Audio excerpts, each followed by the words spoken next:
मैं मुस्कान सिंह आज़ाद। आप देख रहे हैं जनवाद टाइम्स। नज़र डालते हैं आज की खास खबरों पर।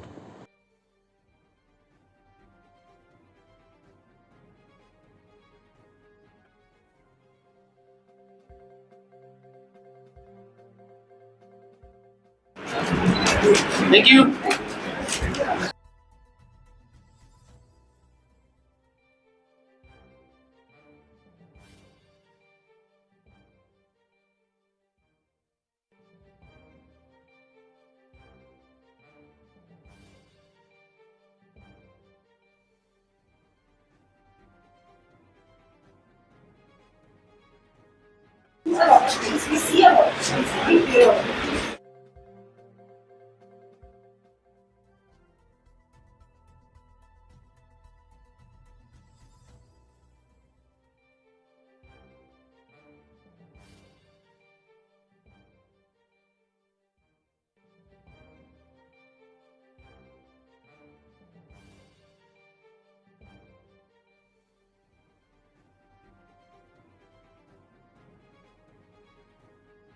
आप देख रहे हैं संवाददाता प्रताप सिंह आज़ाद की रिपोर्ट। डॉक्टर सुशील गुप्ता, निदेशक प्रीव्यू पब्लिक स्कूल।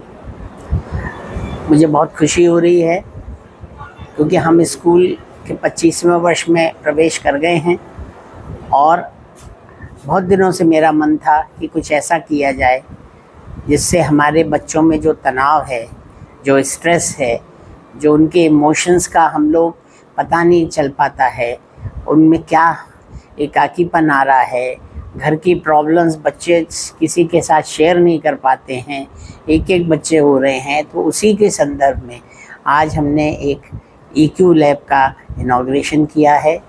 ये कहते हुए भी बड़ा गर्व महसूस हो रहा है कि इस तरह की लैब पूरे भारतवर्ष में कहीं नहीं है, जहाँ पे कि हम एक बच्चे, बड़े, बुज़ुर्ग, किसी के भी इमोशंस को हम कैसे एजुकेट कर सकते हैं, किस तरह से उनको पता कर सकते हैं, क्या उसके सॉल्यूशंस निकल सकते हैं, इस सब के ऊपर ये लैब काम करेगी। ये लैब में प्रिल्यूड के नहीं, पूरे आगरा से बाहर के, कहीं के भी बच्चे, पेरेंट्स, टीचर्स कोई भी आ सकते हैं, उनको पूरी सुविधा मिलेगी।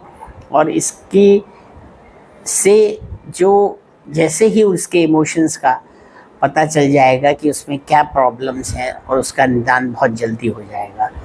तो मैं आप सब लोगों से ये रिक्वेस्ट करूँगा कि जब भी कोई किसी को प्रॉब्लम हो तो वो हमारे EQ लैब में आए, टाइम लेकर आए। और मुझे पूरी उम्मीद है कि आपकी हर परेशानी, हर तनाव को हम दूर करने की कोशिश करेंगे। बहुत बहुत धन्यवाद, बहुत बहुत आशीर्वाद। लैब जो बनाई है, ये आपको किस तरह से ये विचार आया, किस तरह की कुछ इससे बच्चों को सीखने का? ये विचार मेरे मन में आज नहीं आया, कई सालों से ये विचार चलता था। जब बच्चे मेरे पास, पेरेंट्स उनको लेकर आते थे कि पढ़ नहीं रहा, इसको लर्निंग डिसेबिलिटी है या ये गैजेट एडिक्शन हो गया है इसको, तो मैं सोचती थी इसमें बच्चे की क्या गलती है। हमने बच्चे को सब कुछ तो सिखाया, physics, chemistry, biology, history, geography सब सिखाया, पर उनको भावनाएं कहाँ सिखाई। और हमने एज पेरेंट्स, एज टीचर्स उनके सामने हमेशा रॉन्ग रोल मॉडलिंग भी करी। जब भी हमको परेशानी हुई हम चिड़चिड़ा गए, हमने उनके ऊपर गुस्सा कर दिया, जो हमारे मन में आया वो हमने किया। और उनसे हमने ये अपेक्षा करी कि वो हमेशा समझदारी से काम करें। तब से मेरे मन में ये विचार आता रहा कि जैसे बाकी विषयों को सिखाया जाता है वैसे भावनाओं को भी सिखाया जाना चाहिए। और उसके लिए जैसे साइकोलॉजी, मनोविज्ञान भी मन का विज्ञान है, तो विज्ञान है तो उसका भी एक लैब होना चाहिए, उसमें भी छोटे छोटे से एक्सपेरिमेंट्स होने चाहिए। और ये जो एक्सपेरिमेंट्स हैं ये करने की कोई जगह हर स्कूल में होनी चाहिए। बच्चा जब बड़ा हो तो बड़ा होते होते ही उसको ये सारी जानकारियाँ मिल जाएं, कितने तरह के इमोशंस होते हैं।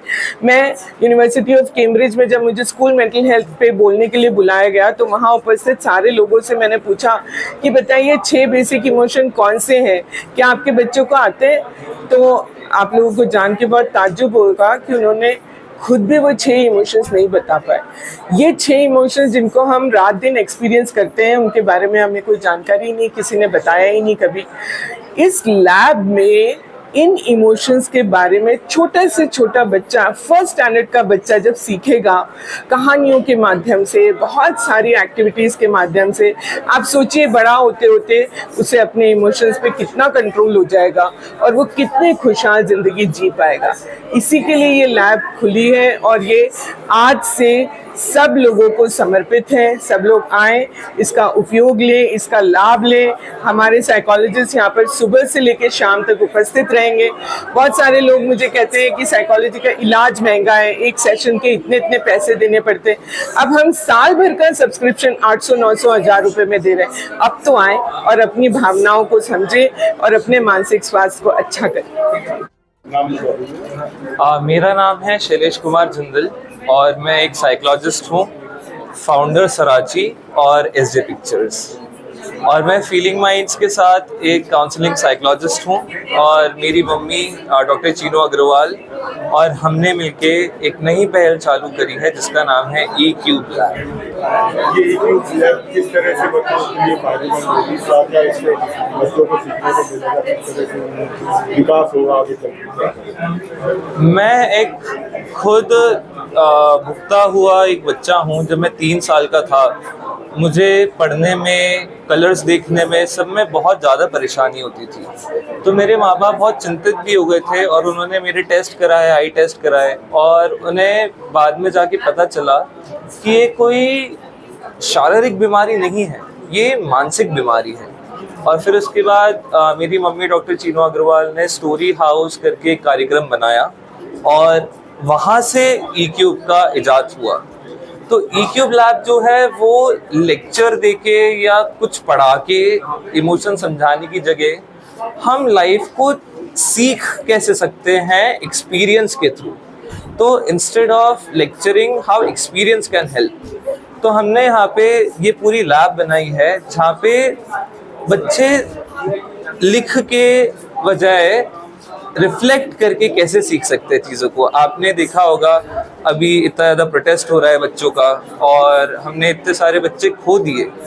अगर इस ई-क्यूब लैब का इजाद 20-25 साल पहले हो जाता, जब हम जेनजी पैदा हुए, तो हमने कितने सारे बच्चों को नहीं खोया होता। यही हमारी पहल है कि हम ऐसे हज़ारों ई-क्यूब लैब खोलें और सारे बच्चों को हम बचाएं। और मैं बस एक चीज़ और कहना चाहूँगा, जैसे आपने प्रशांत अंकल से पूछा था सवाल कि अगर एसएन मेडिकल कॉलेज में भी ऐसी लैब खुले, तो रिसेंटली डॉक्टर चीनू अग्रवाल ने नया प्रोग्राम बनाया है विच इज़ वाइज प्रोग्राम, और उसे वैलिडेट किया है आईआईटी रुड़की ने। अभी हम परसों ही वापस आए हैं, 14 लोगों की टीम लेके गए थे और हमने आईआईटी के जो नए बच्चे एडमिशन लिए हैं उन्हें भी हमने सिखाया कि कैसे इमोशनल एजुकेशन करके वो अपनी ज़िंदगी बेहतर बना सकते हैं। जनवाट टाइम्स की सभी खबरों को लगातार देखने के लिए चैनल को लाइक, सब्सक्राइब और शेयर जरूर करें। धन्यवाद।